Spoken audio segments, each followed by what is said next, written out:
All right, my friends, we are here.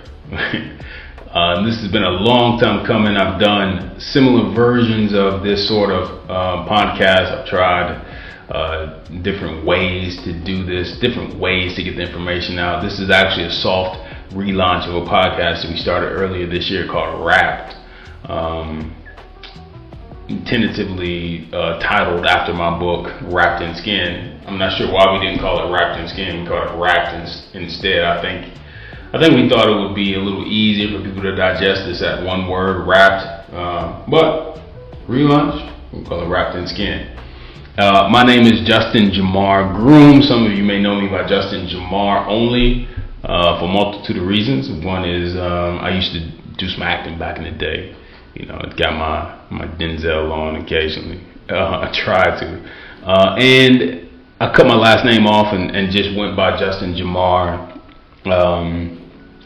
I had a phase where I went through where, not really a phase, I mean, it's still relevant to me right now, where I realized, and this was as a young man, I realized, man, somebody gave me my name. Somebody who owned me gave me my name. Obviously didn't own me literally, but owned someone in my lineage and my heritage. So I decided that I would either drop that last name or create a new last name.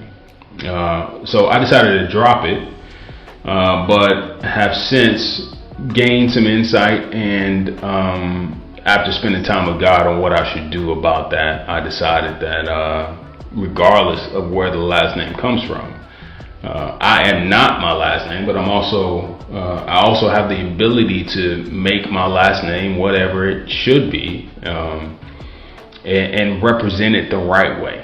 All right, so that's the long and short of why some people call me Justin Jamar, some people call me Justin Grooms, some people call me Justin Jamar Grooms. Whatever you call me, just call me. All right. So we're going to talk about a lot of stuff. I'm going to primarily talk about the content of this book, Wrapped in Skin. And why am I going to primarily talk about this content? Well, because this content challenged me more than I ever would have thought. Right? I didn't set out to write a book. I had no desire to be an author. I didn't know if I could even accomplish the task of writing a book. But God said, I'm just gonna give you so much revelation that you're not gonna know what to do with it. So you're gonna have to have an outlet for it. So you talk about it, or you write about it, or you do both. Well, at that point in time, I didn't have an outlet to talk about it, so I decided I was gonna write about it, and I wrote about it. And the revelations were not always in alignment with the way that I was raised, the things that I was taught. The way that I went about my life, the things that I believed, it was actually a lot of times quite the opposite of the way I was raised and the things I believed. I wrote this book. I've got several aunts, and I gave this book to one of my aunts, and she said, "Hey, listen, I love the book. It's amazing. I just got this one problem. You know, there's a portion in here where you talk about Buddha and Jesus and you compare the two." And I said, "Yeah." She said, I don't know about that." I said, "Well, did you read it?" She was like, I didn't get past that part where you started comparing Jesus and Buddha. So needless to say, there's some things in here that even my family had some trouble dealing with and had some trepidation about. But all that being said, we're going to unpack some of that content. I'm going to try to, I'm going to try to help some people. I'm not a pastor. I'm not an ordained minister. I'm not a therapist. I'm a concerned citizen. Concerned citizen of the kingdom of heaven. And I am an intellectual. I'm inquisitive. I like thought-provoking conversations. I like to be challenged. I like to challenge people. I think iron sharpens iron. I think if I put this podcast out and I don't get a whole bunch of people in comments disagreeing with me, calling me everything but a child of God, then I haven't done it right. So if you are one of those people, thank you. And hey, go and start now, because the more ammunition you give me, the better. All right, and not in a disrespectful way. It's just I appreciate back and forth and banter. And again, as long as we keep this a community where people can have conversations and discussions and not be attacked for their viewpoints. If you're a person who can't express your views without attacking someone else's views, first of all, this probably won't be the channel for you. But there's also, I think there's something flawed in that, right? I think you should be able to express yourself without trying to discredit someone. There's a saying that if you want to build the tallest building, you've got two options or two ways of doing that. You can either build the tallest building, or you can tear down every building around you so that by default your building is the tallest. And I feel like a lot of us do the latter, right? We want to tear other people's buildings down instead of building ours up. So we're not here to tear anybody down, but we are here to challenge and have intellectual and thought-provoking conversations. Right. Now, what's been on my mind over the past couple of days as I've been thinking about this podcast and what I wanted to talk about was this idea of righteousness. How do we attain righteousness? What is righteousness? So righteousness simply is being in right standing. Okay. Now we can say you be in right standing with your friend. You're a righteous friend, or right standing with your business. You're a righteous business owner. Right standing with your customer base. You're a righteous business owner. You're a righteous friend, whatever it may be. But it's just being in right standing. And when we talk about our relationship with God, it is how do I get in right standing with God? Now, religion will give you all these rules and laws and things that you need to do to get in right standing with God. And I'm not here to poo-poo religion at all. I was born and raised in a traditional Southern Baptist household with a mom who was adamant about going to church, and I still am to this day. Go to church every Sunday, or every chance I get. Most Sundays, if I miss a Sunday, there's a reason why I missed it. And so she taught us religion, right? She taught us rules and laws and ways to conduct ourselves, and I think that's important because religion is simply anything you do consistently. We say that you're doing it religiously, right? And if you do a thing religiously, that just means you've adopted a set of rituals that keep you disciplined and keep you on the right track, which is a good thing, specifically when it comes to developing a relationship with God. So religion is good. And a lot of you watching this are probably not new believers. Whatever your faith is, you probably found this channel because or this podcast because you're in a certain space, right? You're not new to this. You're true to this, right? As a kid say.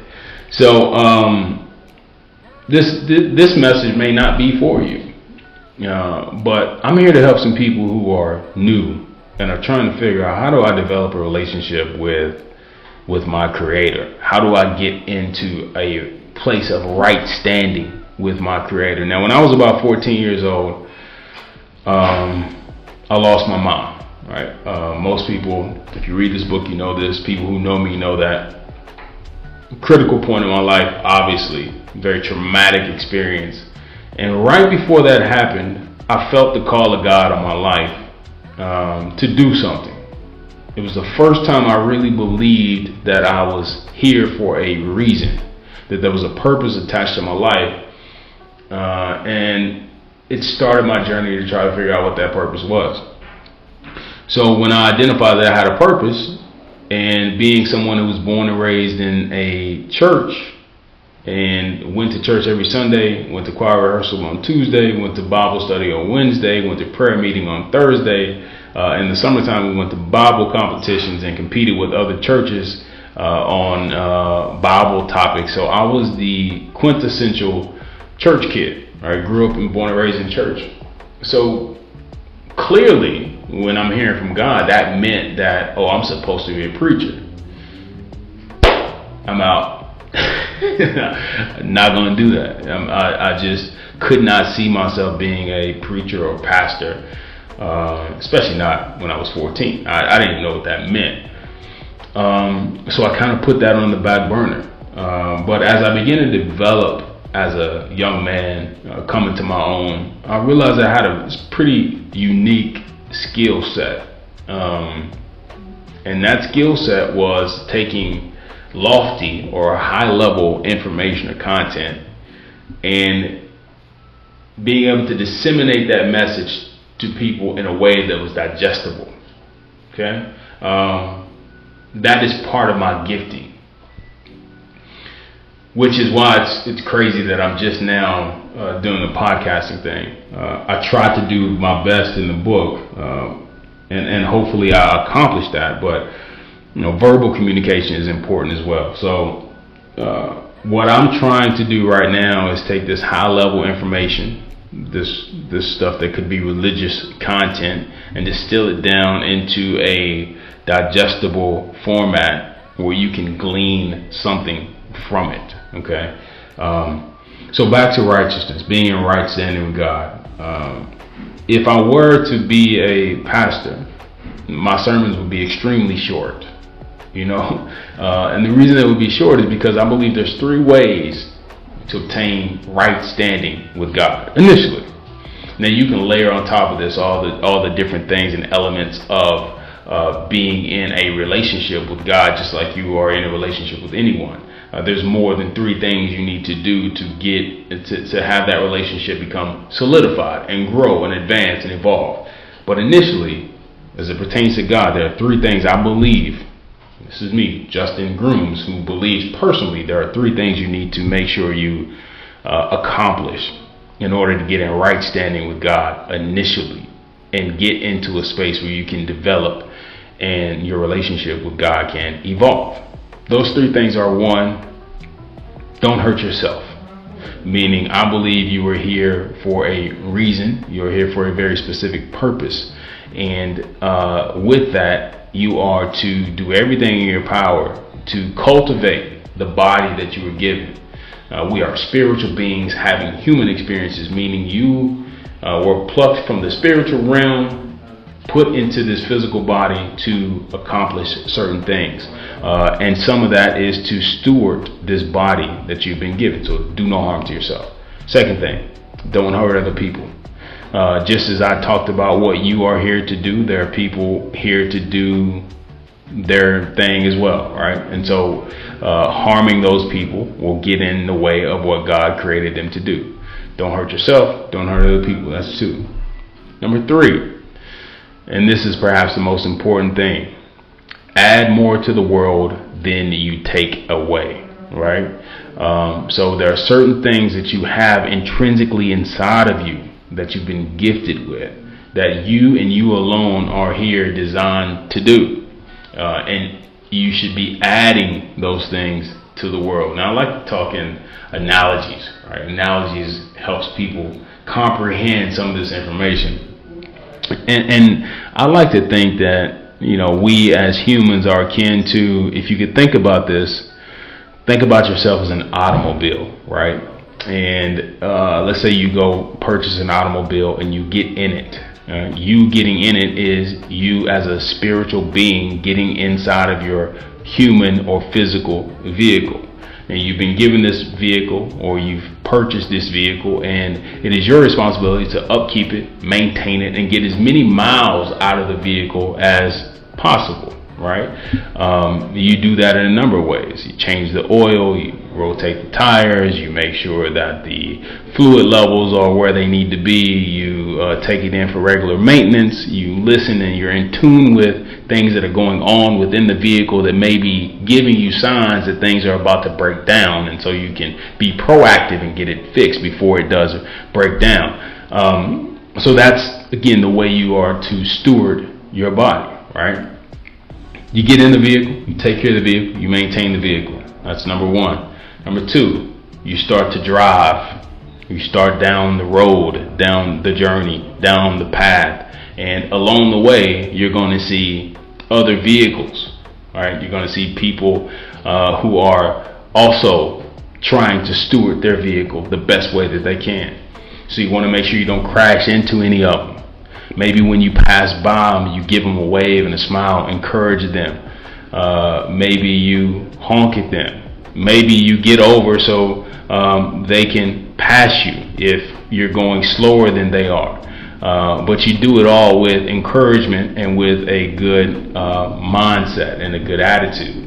Because why? Because they're on the same path as you are. Now their car may look different. They may be going a little faster, a little slower than you. But at the end of the day, you're still on the same road, right? So that's number 2. The third thing, add more to the world than you take away. Well, imagine you got packages in your vehicle. Every vehicle on the road you see has something inside of it, right? Now your packages are those packages that you had when you got inside of the vehicle. Now some of those things you had when you got inside the vehicle, some of those things you accumulated along the way, we call those things knowledge and wisdom. And the goal is to, as you're traveling down this road that we call life, you start to drop off some of your gifts to people who need it. You start to pull up to places because you recognize that they are in urgent need of that thing that you have in your trunk, or they're in urgent need of that thing that you have in the passenger seat. You can see it. You can see that they are destitute, that they are hungry, that they need exactly what you have. Now, how irresponsible would it be to see that someone needs what you have in your vehicle, and your sole purpose is to distribute the gifts that you have in your vehicle? And you see someone who needs it, or you see a group of people who needs it, and you decide, I'm just going to drive past this person because I don't feel like stopping today. I don't like the car that they're in. You know, I don't like the way they looked at me when I drove by. So I'm just going to keep this gift to myself. Right? And what tends to happen is most of us do that. We drive down our road of life in our vehicle that has been gifted to us by the one who created and designed us for our purpose. We have all these gifts in our vehicle, and we get to the end of the road with all the gifts still in our vehicle. And that to me is a shame, that we get to the end of the road with our gifts still in us. So as much as I'd like to say that those 3 things, they seem simple, right? When I read them off initially, they seem simple, seem like something that we could get behind and easily do. But as you see, if you think about this, most people don't do it. Most people don't steward themselves. They don't steward their body. They don't take care of their vehicle, right? They don't even recognize that they're inside of a vehicle, right? A fundamental shift in perspective happened when I wrote this book. That fundamental shift was the understanding that I am a spiritual being having a human experience, meaning I'm a spirit in a body and not a body with a spirit. I'll say that one more time. I am a spirit in a body. I am not a body with a spirit. That is fundamentally different, and if you think it's the same, that's kind of where we part ways. All right, so we'll unpack that a lot more as well. But I really want you to start thinking about those 3 things. That is, to me, the foundation of the beginning of your relationship with God. It takes away this fear that I'm going to say the wrong thing. I'm going to do the wrong thing. I have led up to this point a sinful, quote unquote, sinful lifestyle. There's no way God is going to allow me to be in communion with Him, develop an intimate relationship with Him, because I've done so much wrong. And that is quite the opposite, right? Whether you believe that you have sinned and fallen short, or what we call it in church circles, sinned and fallen short of the glory, there is a path back to it. All right, and that path is just recognizing that, again, here I am, only because God willed it to be so, and I'm still here breathing. If you're still watching this, you're here breathing. You're here alive in this moment because there's still things left for you to do. I don't care if you're 4 or 40. There are things left for you to do if you're breathing and blinking and watching this video. You still have gifts inside of you. They're all in your car. They're all in your vehicle. Not one person got into their vehicle without packages or gifts. Every person got into a vehicle with gifts. If you're driving a Prius, that Prius is packed with gifts. If you're driving a Suburban, that Suburban's got some gifts in it. Packed or not, there's some gifts in it. Right? Now it's up to you to first of all identify what those gifts are and how to deploy it, and who to deploy it to. I used to believe purpose was one thing, that we were created to do this one thing called purpose. What I've come to understand is that purpose is dynamic. It is ever changing. It evolves. So there's not just one gift, and there's not just one opportunity for you to deploy your gifts. There's going to be multiple opportunities for you to deploy your gift. Whether or not you do it is completely up to you. I can't stress this enough. God loved you so much that He said, and look, I just want to clear this up. I know a lot of people don't do this or feel the need to do this, but He, she, Creator, I am, all that is. If we have discourse about pronouns as it pertains to the Creator of the universe, it is a ridiculous conversation to have over what is the correct pronoun. That just shows us our inability to comprehend the magnificence and magnitude of God, that we try to debate over whether or not He's a man or a woman, or he or she or it, or He is that He is, I am that I am. Nothing that we can come up with will encapsulate what God is. All right, so don't get hung up on the pronouns. I say he because that's the way I was raised. But if you say she, if you say it, if you say universe, I don't listen. That's not my fight. That's not anything that I'm concerned about. What I am concerned about is your soul and the understanding that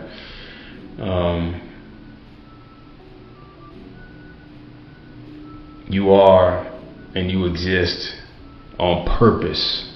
No accident. There is a reason that you exist. I'm going to find out really quickly who this community is, who wants to hear more about this, who wants to dive deeper into some of these topics, and I'm gonna do my best to unpack them the best way I can. Hopefully, I can have some engaging conversations with people. But if not, I'll keep coming and talking about the revelations I experience, because I get them quite often.